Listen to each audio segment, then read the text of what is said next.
Thanks, guys.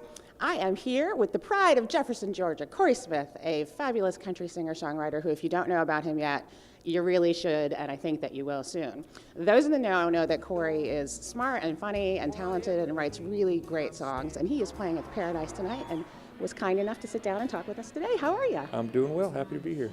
I want to start right in with, Corey has a song called I Love Everyone. I love black people. I love brown people. I love Muslims and Jews, Hindus and atheists too. Yes, I love everyone. This is one of my favorite songs of yours. In the song, Corey talks about loving all different kinds of people. Talk to me a little bit about where the inspiration for that song came from. Well, I was playing a show in Lexington, Kentucky, and I went out after the show. It was a big night, sold-out show, and so we went down to one of the bars in Lexington and had some of Kentucky's finest bourbons, and there were a lot of fans at the bar we were at, and I was shaking hands, meeting people, and this really drunk kid who had been at the show came up to me, and he had his hand up like he's going to give me 5. He's like, ah, and then right before he dropped his hand, he started spouting off all these racial slurs like F these people, F those people, and I was like, I kind of pulled my hand back, and I thought, why in the world would this kid think that I wouldn't be offended by that? And it kind of bothered me, and the next day I was up in Virginia, and I was playing at this amphitheater that was out in the woods, and so I had some time to walk around the woods and think, and that was still bothering me, and the conclusion I came to is that he figured I'm a country singer, so maybe I share the same racist tendencies that he does, and that sort of disturbed me. And then I started humming, I love black people, and the rest just sort of came from there. I may sing with a drawl, keep a little slack in my jaw, but I love everyone.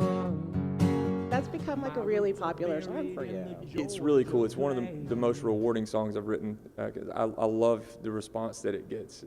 I used to be a social studies teacher. I taught high school social studies for 4 years. I'm from a small town in Georgia. I was raised in a Baptist church. I'm white. In a school like that, I learned, to love and accept kids who had backgrounds from all over the world. I like to think that my music can foster that sort of tolerance and openness, and let's face it, country music's not known for its tremendous diversity or tolerant message. What I think is also really interesting about your career is that you really blazed your own trail in a way that people don't do anymore. I mean, you made it happen for yourself. You released your own albums, you started touring, you built up this fan base, kind of on a wing and a prayer, right? Thankfully, the technology's come along to make it a lot easier to share music. But fans have really made this happen. So I feel a great sense of responsibility to them to stay true to my calling. That doesn't mean that fans are always going to love everything I do, or they're always going to agree with me, but ultimately I feel it's my responsibility to continue growing as an artist and continue being as authentic as possible and let them know that this is something we're in together. I wouldn't be here without them. And it's interesting because a lot of times when you don't have radio plays, particularly in country music, I mean, in rock and roll, that sort of DIY model is very common. But in country music, you really do rely on radio play, and it's amazing to go to your shows. And there are people singing along with every song that has never been played on the radio, maybe next year, and I love everyone, and if I could do it again. I mean, that must be very gratifying for you. It is, and it's a bit of an anomaly. In other formats, in indie rock music, or jam band kind of stuff, it's pretty common to have bands grow a fan base without mainstream media.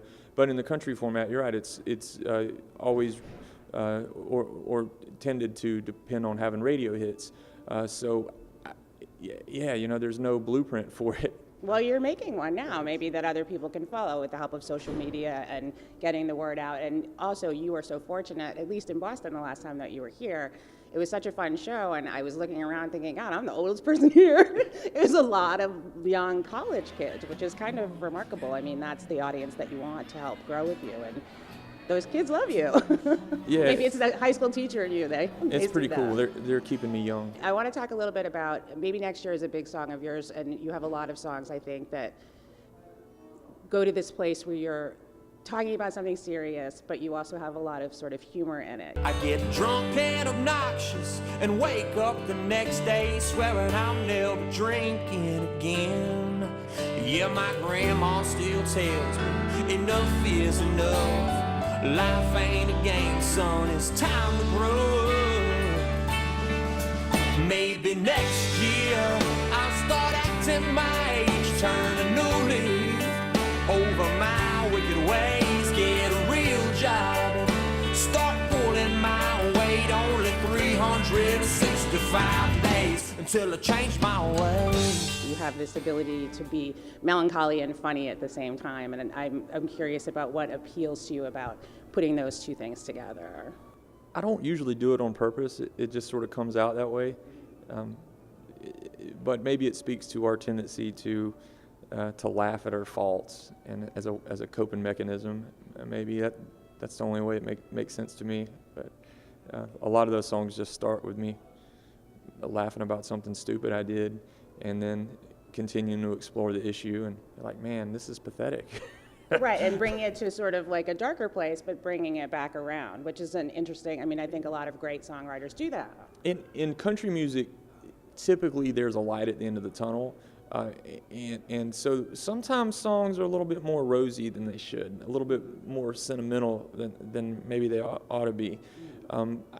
I like to point maybe towards the light at the end of the tunnel, but I don't feel it's always that I always have to resolve the issue with closure and have a happy ending. Each night when the shades come off, I look back on the lines I've crossed and hang my head.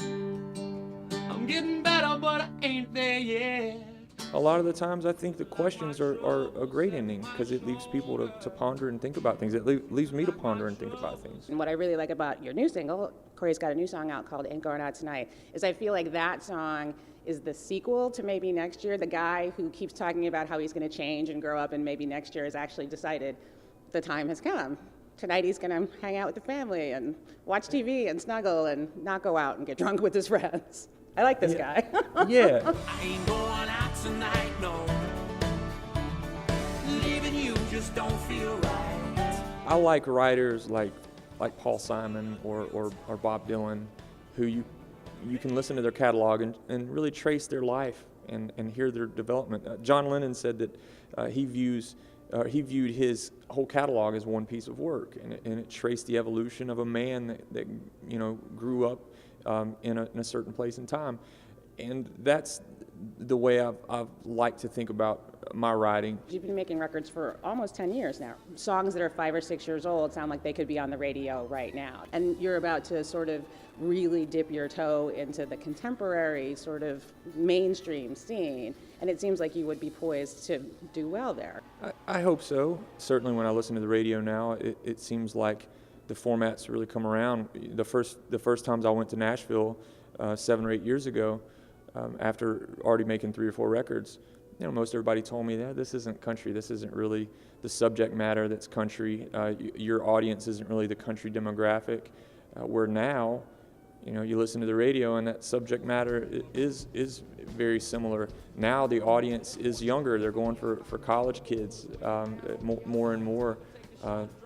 So it's sort of odd. I think that the format might be coming around. And another thing I think that's happened, which I'm grateful for, is I've had a lot of influence on people who are in the format. Florida Georgia Line, they went out with me for a year, a few years ago, but Tyler grew up down the road from me in Monroe, Georgia, and said when he was in high school he was a big fan. And Brantley Gilbert, is from Jefferson. He was out on the road with me for 3 years. That makes me feel good. I feel like, I'm there in some small way. I'd like to be there in a bigger way. So I know part of that plan is you're working on a new album. Is that album actually coming out in 2014? I know you don't have a specific release date yet, but it's coming out next year. It's definitely going to come out in 2014. Otherwise, I'm just going to lose my mind. Okay. Somebody's heads are going to roll if it doesn't come out in 2014. It's got to come out. And I know that you are working with Keith Siegel, and this is the first time that you're not producing yourself, so you're making sort of a concerted effort to go into that world a little bit. Can you tell us a little bit about what the record might sound like? Will it sound sort of significantly different than what you've done so far? Well, there are a lot of continuities. It's still all songs that I wrote. It's me playing guitar and singing and my band. A lot of the familiar themes, I guess. So drinking and regrets? Pretty much, Excellent. heartbreak. something to look forward to. But though. maybe much like Ain't Going Out Tonight, hopefully some evolution on those themes and some deeper insight. You've been doing this for a long time now, and you've had a lot of, sort of wonderful experiences, some less wonderful experiences. What's been a high point for you in this journey? There have been a lot. Most recently, I guess, the debut at Grand Ole Opry. That was really cool and felt very validating. Still we go down to that college town when my Bulldogs play at home. I had all my family there. My grandparents even came up from Georgia, and had some of my wife's family come down from Ohio, and some of my best friends were there. And there were definitely tears shed that night. It felt like the culmination of a lot of hard work. I was 21.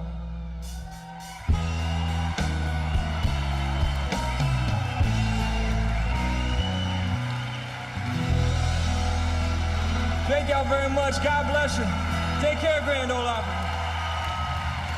But all along the way, there are these shows that I just felt like weren't possible. Selling out the Chastain Park in Atlanta the first time. Even the first time I sold out the Georgia Theater in Athens were just things that, I didn't think were possible.